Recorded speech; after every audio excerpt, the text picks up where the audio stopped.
Bismillahirrahmanirrahim. Assalamualaikum warahmatullahi wabarakatuh. Alhamdulillah rabbil alamin.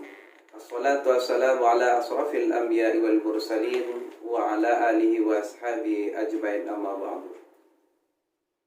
Alhamdulillah rabbil alamin, pada kesempatan ini kita masih bisa menjalankan puasa Ramadan, yaitu kita sudah memasuki hari ke-16. Mudah-mudahan puasa kita pada tahun ini dicatat oleh Allah Subhanahu wa taala sebagai puasa yang sempurna dan kita mendapatkan pahala sesuai dengan yang dijanjikan Allah Subhanahu wa taala.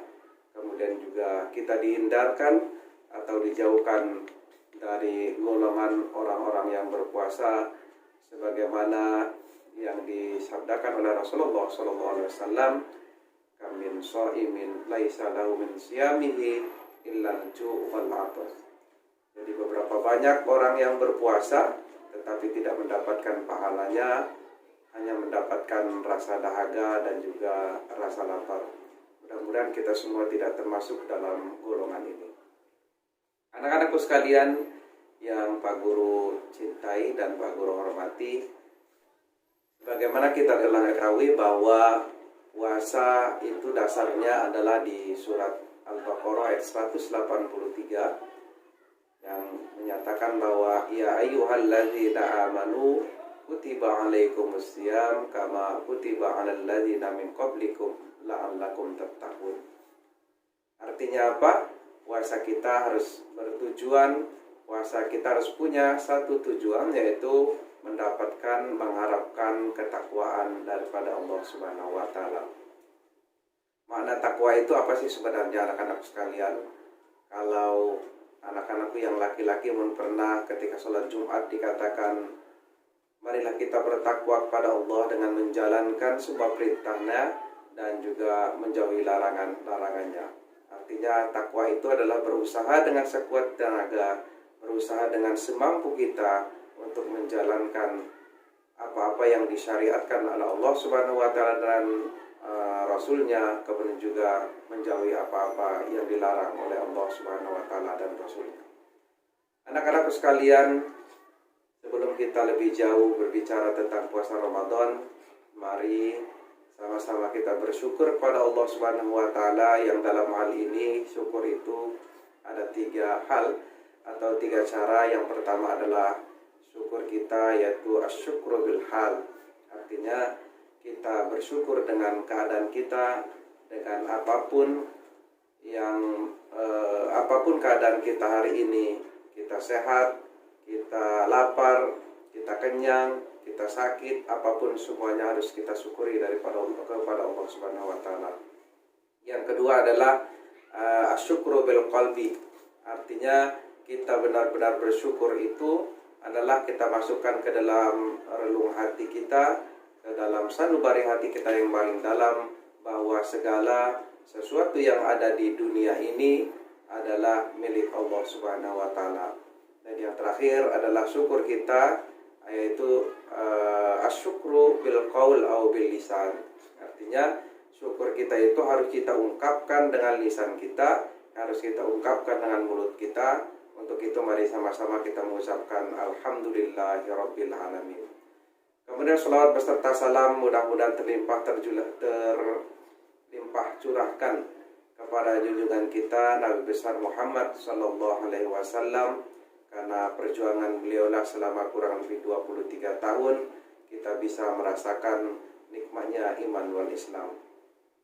Anak-anakku sekalian, sebagaimana Pak Guru tadi sudah terangkan bahwa hari ini adalah hari yang ke-16 kita pada bulan suci Ramadan. Artinya ini adalah fase kedua kita saat menjalani ibadah puasa Ramadan. Karena sebagaimana sabda Rasulullah SAW bahwa fase puasa itu dibagi menjadi 3 bagian, yang itu 10 hari pertama itu adalah sebagai hari rahmat, kemudian 10 hari kedua itu sebagai maghfirah, dan juga 10 hari ketiga itu adalah sebagai itqum minan nar. Anak-anakku sekalian, kita akan bahas satu persatu bahwa 10 hari pertama itu adalah Yaumur Rahmah. Artinya puasa 10 hari pertama ini sebagai dasar kita, sebagai dasar umat Islam seluruhnya untuk belajar bagaimana mencintai dan mengasihi sesama manusia. Apalagi anak-anakku sekalian ini adalah siswa-siswi SD Ibadur Rahman. Artinya Ibadur Rahman itu adalah hamba yang dikasihi atau hamba yang mendapat belas kasih daripada Allah Subhanahu wa taala. Dalam surat Luqman ayat 63 dinyatakan bahwa ciri-ciri daripada Ibadur Rahman itu adalah, yang pertama, ciri-ciri daripada Ibadur Rahman itu adalah orang-orang yang berjalan di bumi dengan rendah hati, dan apabila orang-orang bodoh menyapa dengan kata-kata yang menghina, mereka mengucapkan salam. Artinya apa? Bahwa Ibadur Rahman yang dikasihani oleh Allah Subhanahu wa taala, ciri yang pertama itu adalah mereka menjalani hidup dengan lemah lembut. Kemudian apabila ada yang mengolok-olok, apabila ada yang menghina, maka mereka membalasnya dengan salam, bukan dibalas dengan hinaan ataupun ejekan. Kemudian ciri daripada hamba yang dikasihani yang kedua yaitu mereka menghabiskan malam atau mentasbihkan malamnya untuk beribadah kepada Allah Subhanahu wa taala, baik dengan sujud, artinya dengan tunduk dan patuh kepada Allah Subhanahu wa taala, atau dengan berdiri, atau dengan sesuatu ibadah-ibadah yang lain, seperti hanya mengaji Al-Quran, kemudian berzikir, dan lain sebagainya macamnya. Kemudian yang ketiga, ciri-ciri daripada Ibadur Rahman itu adalah mereka yang berdoa untuk dijauhkan daripada azab api jahanam atau azab neraka. Jadi mereka tidak hanya berdoa saja, tidak hanya beribadah saja, tetapi mereka juga berdoa dihindarkan oleh Allah Subhanahu wa taala daripada azab api neraka atau azab neraka jahanam. Kenapa neraka jahanam yang dimaksud? Karena pada ayat berikutnya adalah jahanam itu adalah seburuk-buruk tempat menempat dan tempat kediaman. Jadi neraka jahanam itu adalah seburuk-buruknya tempat di neraka. Ya, jadi kalau di neraka itu tidak ada sebaik-baiknya tempat. Neraka itu adalah tempat yang buruk, tetapi seburuk-buruknya tempat yang buruk adalah neraka jahanam. Kemudian ciri yang selanjutnya adalah orang yang apabila menginfakkan harta, mereka tidak berlebih-lebihan dan juga mereka tidak kikir. Artinya sedang-sedang saja mereka menginfakkan harta benda mereka, tetapi juga mereka tidak kikir. Ya, ketika sahabat yang pertama Abu Bakar Siddiq menginfakkan hampir seluruh hartanya, kemudian sahabat yang kedua, ketiga, tetapi kata Rasulullah, infakkanlah sebagian saja daripada harta yang kau miliki. Artinya kita menginfakkan harta yang kita miliki itu jangan semua, tetapi sebagiannya saja. Tapi tidak begitu juga tidak sebaliknya. Kita jangan kikir, jangan pelit terhadap sesuatu yang kita miliki. Kemudian ciri-ciri selanjutnya adalah mereka tidak mensekutukan Allah Subhanahu wa taala. Artinya mereka mengesahkan Allah, tidak mensekutukan atau tidak berbuat musyrik dengan alasan apapun.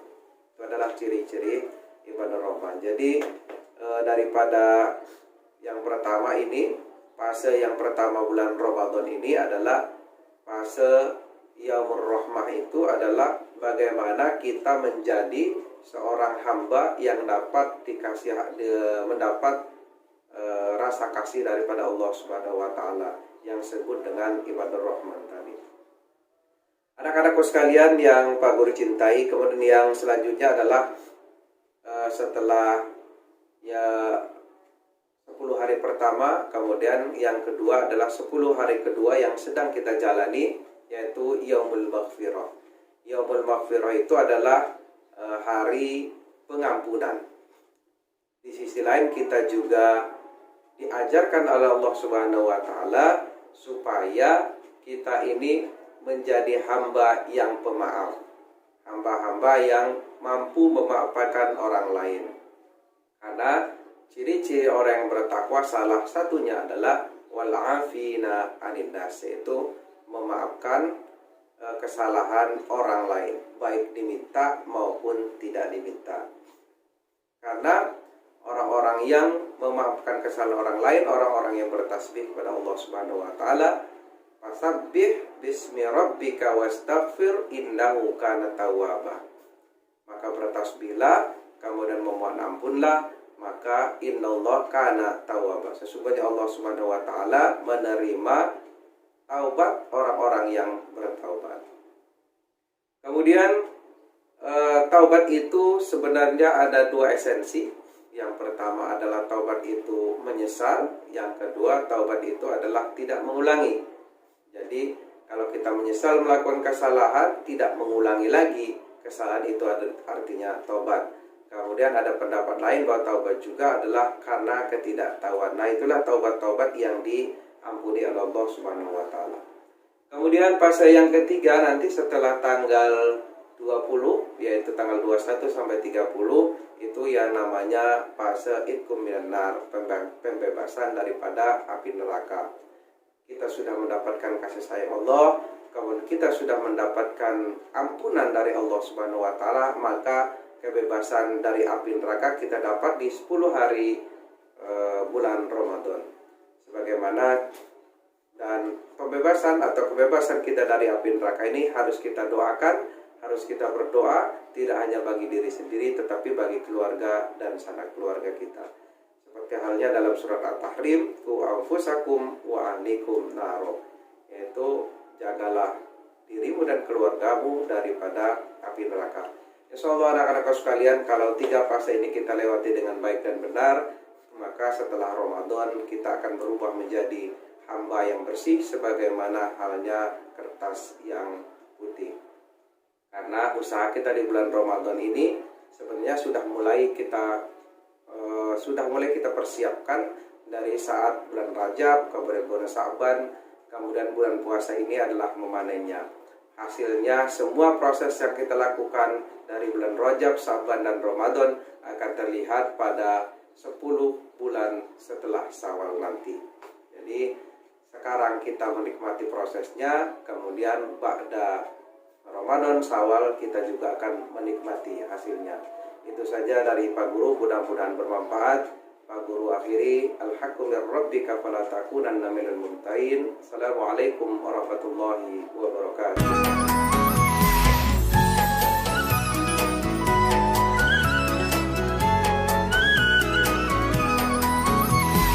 مرحب مرحب يا هلال